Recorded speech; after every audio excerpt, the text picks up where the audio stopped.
A magician explains to a little girl that every magic trick has 3 parts. The first part is called the pledge, where the magician shows something ordinary, such as a normal object. The second part is called the turn, where the magician takes the ordinary object and transforms it into something extraordinary. The third part is called the prestige, where the magician brings back the object that has disappeared. Meanwhile, Alfred Borden is on trial for the murder of Robert Angier, who was drowned in a magic water tank during Angier's performance. John Cutter testifies in court. The lawyer asks him to explain how the trick works, but Cutter refuses. However, he agrees to explain it privately to the prosecutor. In prison, the lawyer meets Alfred Borden and introduces himself as Owens. He explains that his client, Lord Caldlow, wants to buy Borden's magic tricks and has already spoken with his magic engineer, who agreed to sell them. However, Borden refuses to sell the transported man, even when the lawyer tries to persuade him and mentions his daughter. The lawyer then gives him Robert Angier's travel journal so he can study how Angier tried to learn his trick. Back in his cell, Borden reads the journal. In the journal, Robert Angier is traveling on a train studying a book while writing in his diary.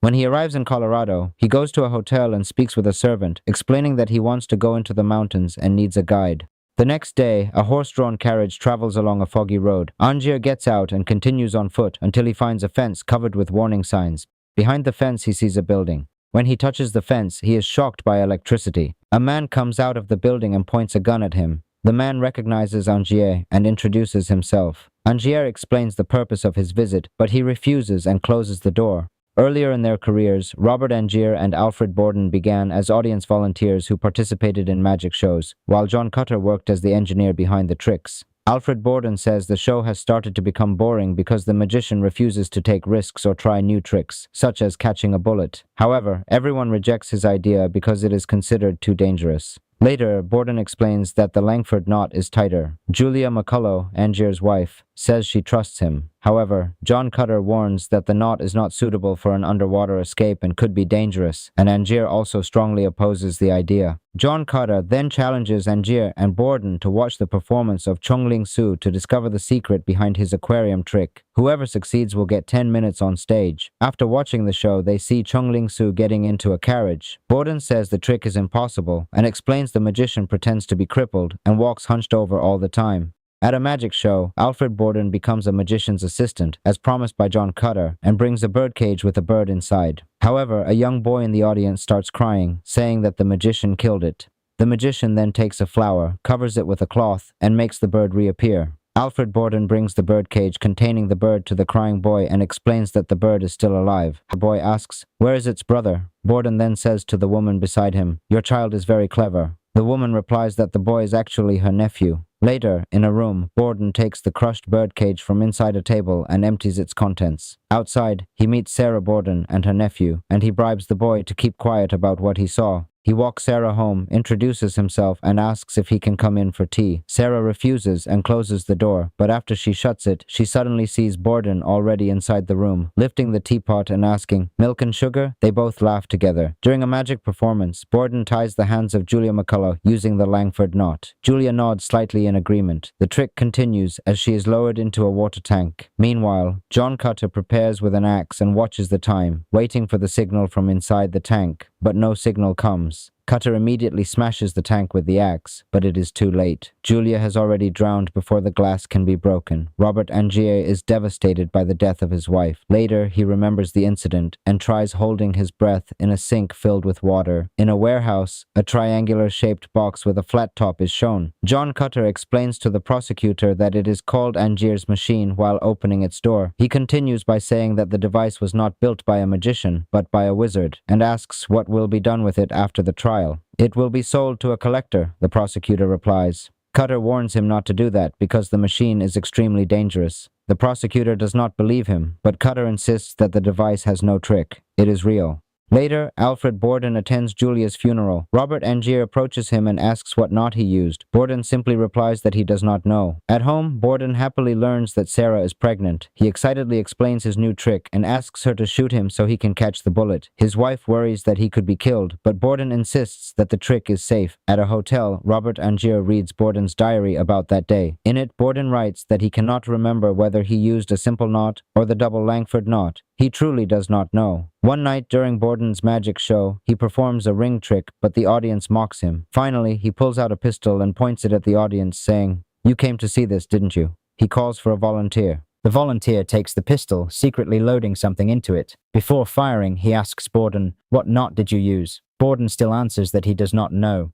Just before the shot is fired, Fallon strikes Robert Angier's hand, causing the gun to fire and hit Borden's hand. Borden endures the pain while the audience laughs at him. At a hotel bar, Robert Angier finishes his beer and finds a card under his glass. When he turns around, he sees John Cutter, who offers him a job. Later, in a building, Cutter asks if he already has a stage name. Angier chooses The Great Danton, a performance name that his wife had once created for him. They begin planning everything. They hire an assistant named Olivia Wenscombe, study the equipment built by Cutter, rehearse roughly on a theater stage, and test the trick using volunteers. The experiment works perfectly without any problems. During the performance that day, Angier asks for 2 volunteers from the audience, and his assistant selects them. One of the volunteers turns out to be Alfred Borden, who secretly sabotages the trick and causes the female volunteer to be injured. Backstage, Mr. Merritt cancels their contract because a member of the audience was harmed. A week later, Angier visits a scientific exhibition by Nikola Tesla, following John Cutter's suggestion to look for inspiration for a new magic trick. Inside, he sees a Tesla coil crackling with electricity.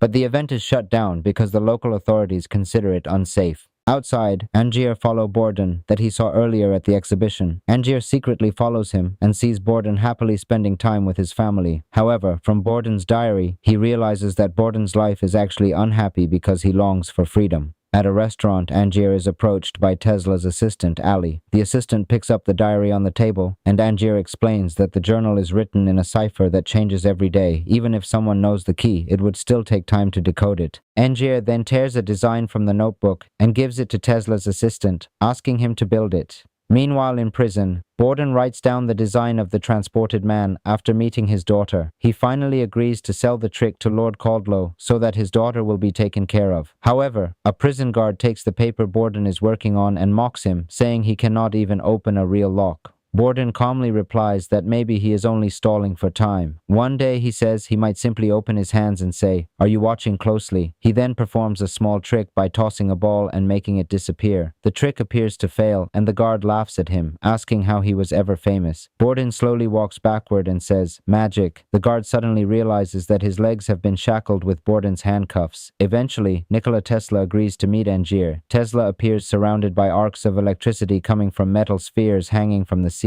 He shakes Angier's hand, and his assistant places a light bulb in his hand, which immediately lights up. Tesla invites Angier to dinner and warns him about the risks of using the machine. However, Angier ignores the warning and asks if Tesla will build it. Tesla replies that he has already begun working on it. Later, Angier and Cutter visit a bar and meet a drunken man named Gerald Root, who is introduced by their assistant. On stage, the man performs while pretending to be Robert Angier. It turns out that Angier and Cutter are searching for a double to copy Borden's transported man trick after seeing Borden perform it. During the performance of the new transported man, everything goes smoothly. Gerald performs the role very well. However, Angier is unhappy because the audience's applause is directed at his double rather than him. At the next performance, Gerald performs poorly and appears drunk. He demands higher payment after being influenced by Borden, whom he had met at a bar. Later, Borden sabotages Angier's show, which causes Angier to break his leg. After that, Borden takes Gerald's place and appears on stage himself. Olivia later visits Borden to ask for a job. She is actually sent by Angier to spy on him. However, Angier eventually discovers that Olivia has fallen in love with Borden and has betrayed him.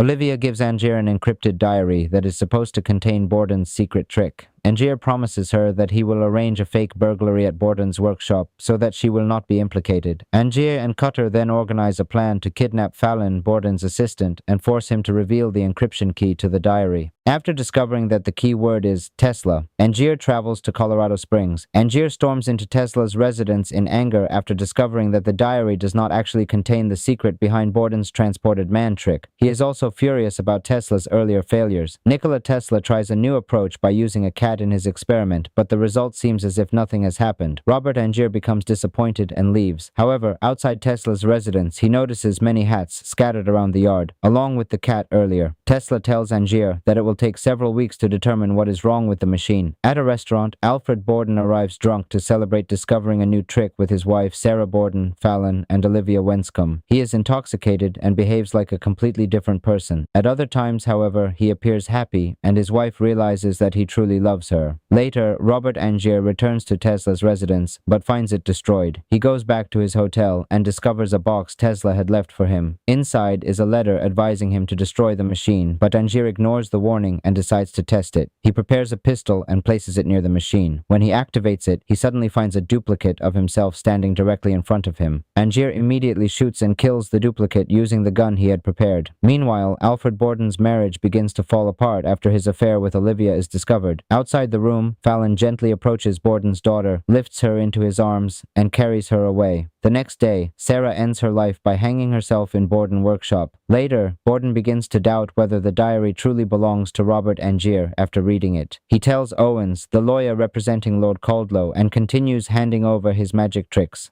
He refuses to give the prestige of the transported man until he is allowed to see his daughter. At a bar, John Cutter finds a card under his glass. He follows it to a theater building where he discovers Robert Angier. Angier asks for his help with one final performance called The Real Transported Man. The theater owner arrives and wants to see the trick. Angier demonstrates it. Surrounded by flashes of electricity, he disappears and instantly reappears behind them. In his workshop, Alfred Borden angrily scolds Fallon, asking why he could not discover Angier's secret. The story returns to the previous night, when Borden attended Angier's show. On stage, Angier declares that what he is about to perform is not magic, but science. Terrifying possibilities. He steps into the machine, disappears in a burst of electricity, and reappears behind the audience. Borden later speaks with Fallon and admits that they have lost, telling them not to interfere with Angier anymore. Earlier that night, Fallon secretly followed members of Angier's crew as they carried a large box covered with cloth onto a horse-drawn carriage. When they arrive at their destination, the box is unloaded under the supervision of John Cutter, who looks troubled and senses that something is wrong. At Angier's next performance, Borden joins the audience and inspects the machine along with the other spectators. After everyone returns to their seats, he slips backstage, telling a guard that he is part of the crew. Backstage, he discovers Robert Angier drowning inside a water tank. Borden tries to break the glass while Cutter attempts to open the tank, but it is too late.